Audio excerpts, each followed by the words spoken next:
Hey guys, Dr. Dave here talking through a high lunge position with rotation against the wall. Love this one for single leg stability, for hip mobility, and just overall core stability, but also the ability to what we call dissociate. So being able to move the trunk, keep stable hip position, help build up some of those glute muscles, thigh muscles for this. So what we're going to take is we're going to use a yoga block for this. And Lindsay is going to be helping to demonstrate here. So we're going to set up this block just outside the knee. So she's in this high lunge position, so this front shin can remain relatively vertical. There can be a little bit of a change in that position based on what goal is. She's got a nice step back with this back leg. And then what she's thinking about is arms will go straight out in front of her. Might lower this down just a little bit right there. So she's going to really just drive and try and squeeze that block, try and crush that block into the wall there. And what that's going to do is she drives that knee out. We think bottom position of the squat. That's really kicking in those hip muscles.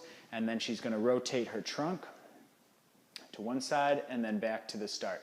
So go ahead and show me about 10 of those back and forth. So the whole time, I'm trying to get hit by her hands here. She's really pushing that block. If I were to try and take that block out, she wouldn't let me. And that's really getting that front leg working.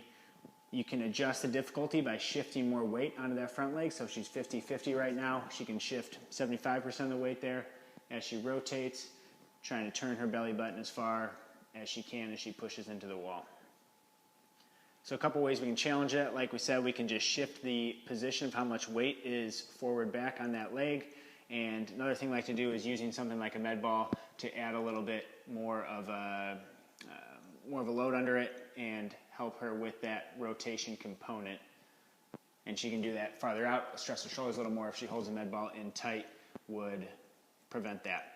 So the whole time driving in, okay, relax there. And what that's doing is that's really creating this stable hip position, that ability to rotate that knee in and out as we get in the bottom position of the squat. A lot of people, we tend to see that knee roll in. When we're doing single leg activities like lunging, we see that knee roll in. So this is just helping to reinforce that position to help drill in that bottom position of the lunge or the squat. Thanks for demonstrating. So try that out. I said there's not a set repetition for this, like really just drilling that in 10, 15, 20 reps aside. Want to compare side to side, so a lot of time there will be a difference between those. So all you need is a yoga block for that. Don't even need the block if you don't have one, but something to really cue pushing that knee into the wall, and you should feel that working throughout that front thigh and hip.